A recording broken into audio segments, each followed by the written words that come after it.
et même si mes profs n'y croyaient pas, j'ai monté ma boîte. Hello! C'est ma première vidéo pour cette chaîne YouTube. Je vous cache pas que je suis un peu stressée et en plus je suis malade. Mais je vais faire de mon mieux. Donc qui dit première vidéo dit présentation, donc qui je suis, qu'est-ce que je fais, on plante le décor. Je m'appelle Charlotte, j'ai 25 ans et je suis toulousaine et j'ai cofondé la startup Willby. Willby, brièvement, c'est une application de découverte des métiers au format story pour aider les jeunes dans leur orientation. Le concept de Willby est très simple, donc on découvre des métiers de différentes façons, soit sur le Soi des métiers, notre moteur de recherche ou sur la page d'accueil. Et quand on trouve un ou plusieurs métiers qui nous intéressent, on s'y abonne et c'est à partir de là que pendant une semaine, on va recevoir tout au long de la journée des petites vidéos format story d'un vrai professionnel qui nous montre son quotidien, donc ses missions, ses outils, les personnes avec qui il bosse, son environnement de travail. Vraiment tout comme un stage de découverte de 3e mais digitalisé. Et il faut savoir que l'application est totalement gratuite.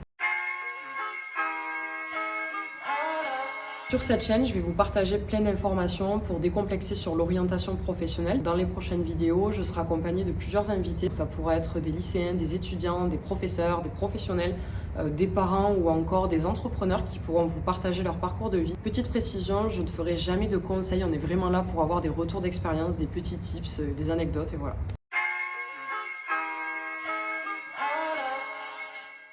Bon, et si je vous racontais mon petit parcours, sans prétention, et comment est né Willby? J'ai une histoire, j'ai un background. On remonte à septembre 2017, donc j'arrive en master de marketing et communication à l'ISEG et je suis en alternance chez EDF. Et très rapidement, nos professeurs nous annoncent qu'on a un projet de fin d'études à trouver, donc il fallait avoir une idée un petit peu innovante de création d'entreprise qu'on développait évidemment fictivement. Et là, panique générale dans la classe, personne n'a d'idée, mais heureusement on a quelques semaines pour y réfléchir. Évidemment, on s'est tous mis à réfléchir selon nos expériences personnelles. Petit aparté, ma mère est assistante maternelle depuis ma naissance, donc j'ai toujours vu plein d'enfants grandir à la maison et on garde toujours contact avec eux.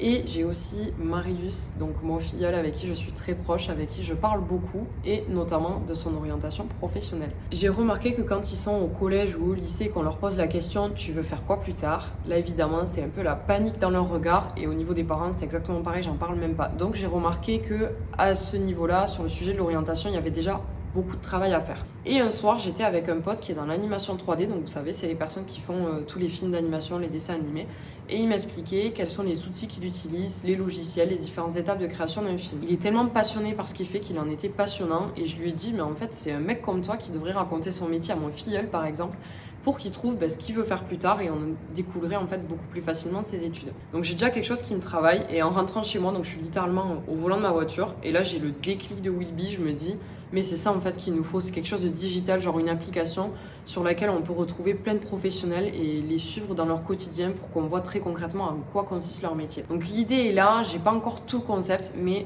c'est le début. On arrive au jour où je dois présenter le concept à mes profs, donc j'ai eu le temps de bosser un peu dessus, donc je suis plutôt confiante parce que j'en ai déjà parlé à mon entourage, à mes potes et tout le monde est plutôt emballé.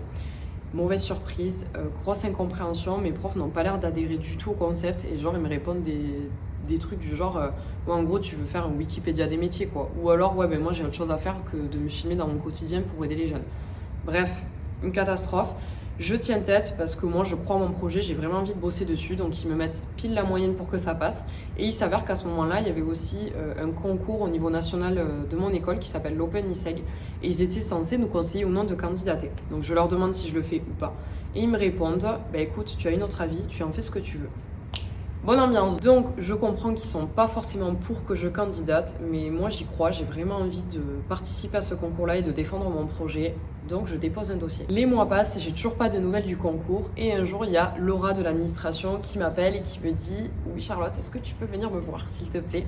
Donc j'y vais, je tremble masse parce que je sais pas trop ce qu'elle va m'annoncer. Et donc j'arrive, elle me dit écoute, sur le campus de Toulouse, vous avez été 20 à envoyer un dossier de candidature et je t'annonce que tu es la seule à être sélectionnée en finale. Donc là, je suis juste trop contente. Je réalise pas tout à fait ce qui se passe, mais je suis juste hyper contente de ce qui se passe.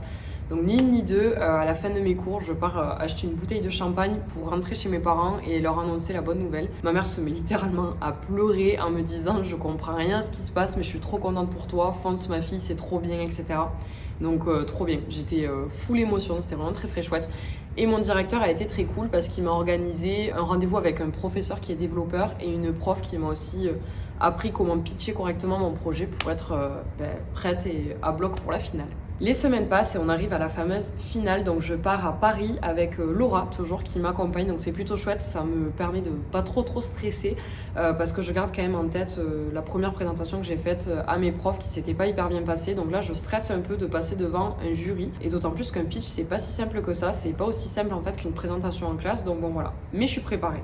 Je fais mon pitch, ça dure 10 minutes et après j'ai 5 minutes de questions, donc des questions de personnes qui sont experts dans tout ce qui est entrepreneuriat, il y a des banquiers, etc.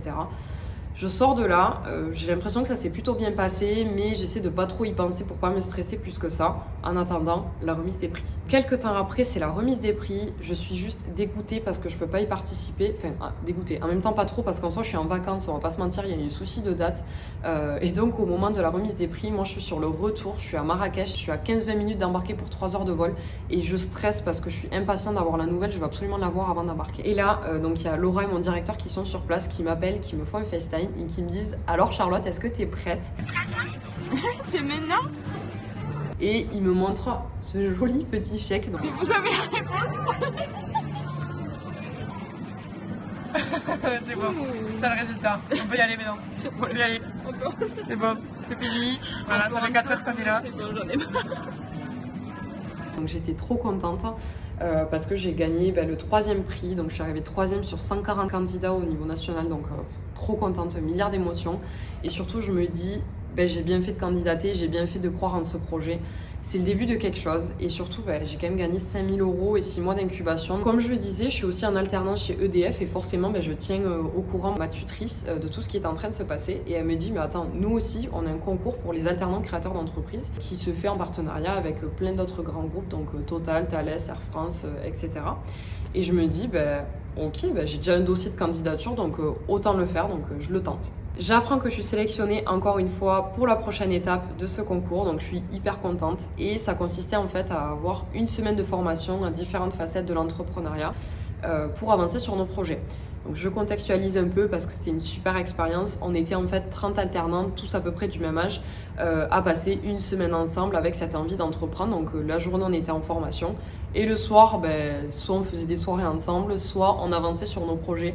Et ce qui était très cool, c'est qu'il n'y avait pas de compétition entre nous, il y avait beaucoup d'entraide, beaucoup de solidarité, donc très très bonne expérience et j'en garde de très bons souvenirs. À cette fin de semaine, on passait devant un jury. Encore une fois, c'était assez stressant, j'avais un peu la boule au ventre, mais c'est pas le mauvais stress, c'est plus l'adrénaline qui te pousse à faire du mieux que tu peux pendant ce pitch-là. Je suis plutôt contente de moi puisque je suis sélectionnée pour la finale. On arrive à la finale, je passe devant exactement le même jury puisqu'il s'est passé quelques mois depuis la dernière fois et le but c'est justement de leur montrer notre évolution. Et peu de temps après, c'est la remise des prix. Cette fois-ci, je suis bien présente, j'ai pas eu de soucis de planning. Donc c'est à Paris, à La Défense, au dernier étage de la Tour EDF. Donc on a une vue imprenable sur Paris.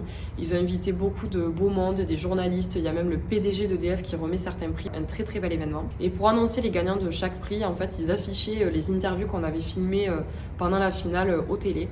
Et au moment d'annoncer le gagnant du prix Air France, je vois ma tête apparaître et je gagne ce joli prix.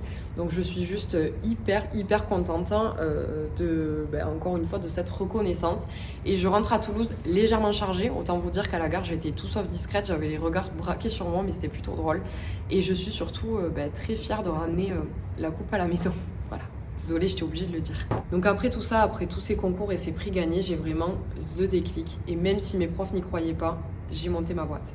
Il me restait quelques mois pour finir mon master et valider mon diplôme, donc j'ai préféré me focus sur mes études et préparer le terrain pour la suite.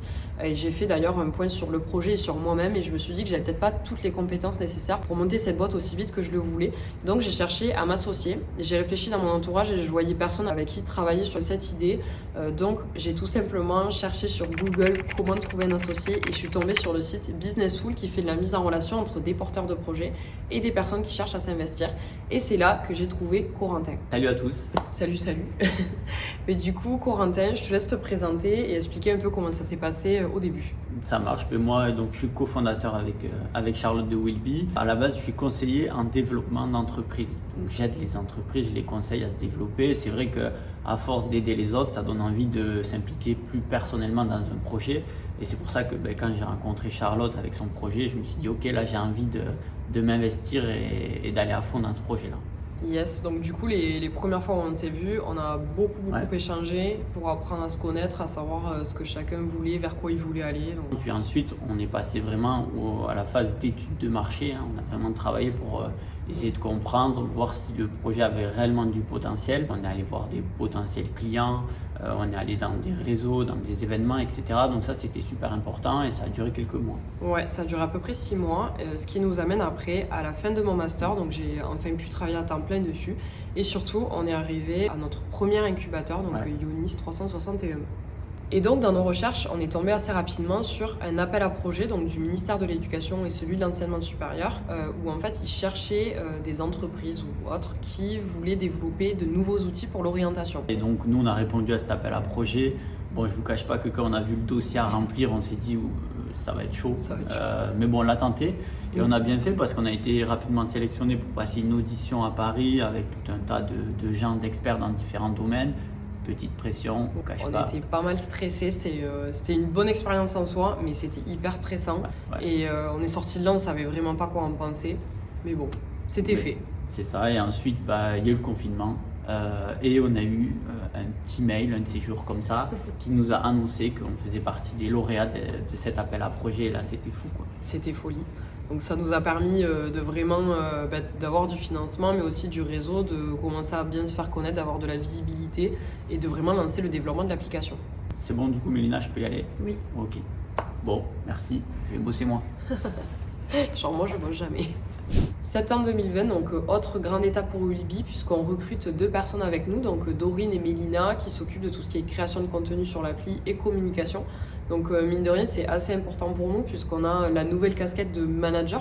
People say I am the best boss. Donc on apprend ça petit à petit et c'est quand même assez fou de se dire que à ce moment-là, ça y est, on constitue une équipe de 4 personnes, qu'on est vraiment tous là à bosser sur Wilby et que je ne suis plus seule comme je l'étais au début ou avec Corentin il y a quelques temps avant. On arrive à la concrétisation de tout ça, donc c'est enfin la sortie de l'application. Je suis juste hyper contente à ce moment-là parce que c'est juste le résultat de tant d'années et tant de temps de travail dessus. C'est le début de tout parce que maintenant il y a encore énormément de travail à faire. À ce moment-là, on était assez tendu parce que l'application n'était pas parfaite, il y avait encore plein de bugs, il y avait pas mal de choses à faire dessus. Mais voilà, il faut pas attendre d'avoir le produit parfait pour le sortir. Donc on l'a fait et on était plutôt content des premiers retours qu'on avait, donc voilà, c'était plutôt chouette. Les mois qui suivent, en fait, on avance un peu sur tous les fronts. Donc, on travaille sur tout ce qui est création de contenu pour ajouter plus de métiers sur l'appli. On travaille sur l'expérience utilisateur selon tous les retours qu'on a eus, sur la partie commerciale, mais aussi sur la communication pour faire connaître l'appli. On a aussi pas mal de retombées, il y a pas mal d'articles qui sont écrits. On a aussi un reportage sur Télématin qui a été assez dimensionnant pour nous. Tout ça, c'est un peu un travail de fond qui a démarré à ce moment-là et qu'on a toujours aujourd'hui au quotidien. Et étape, encore une fois, qui a été assez importante pour l'équipe, on a changé de locaux. On est arrivé au village Baïséa après avoir passé des étapes de sélection. Et on est toujours dans ces locaux actuellement. On en est juste super content. On va vous mettre quelques images, mais les locaux sont super beaux, c'est super agréable. Il y a une équipe qui nous accompagne, qui nous permet d'échanger quand on a des points bloquants. Ils ont pas mal de partenariats aussi, du réseau, et qui est très important aussi, c'est de pouvoir échanger avec d'autres startups.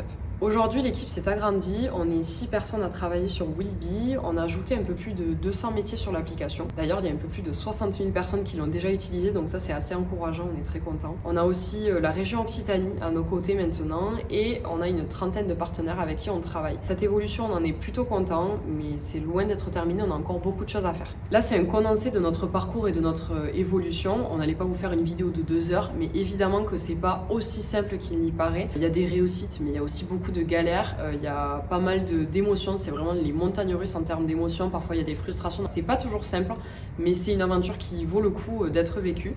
En tout cas, si vous avez des questions sur l'entrepreneuriat ou autre, n'hésitez pas à nous les poser en commentaire, ou si ça vous intéresse que justement on fasse une vidéo un peu plus focus sur ce qu'on ressent en tant qu'entrepreneur, n'hésitez pas. Donc voilà, vous savez tout, j'espère que ça vous aura plu, que ce soit par curiosité ou envie d'entreprendre, vous aurez peut-être appris des choses. C'était notre toute première vidéo pour cette chaîne, il y en a plein d'autres qui vont arriver, donc n'hésitez pas à vous abonner pour ne rien louper et à poser un petit like du coup sur cette vidéo pour nous soutenir. Ciao, à la prochaine.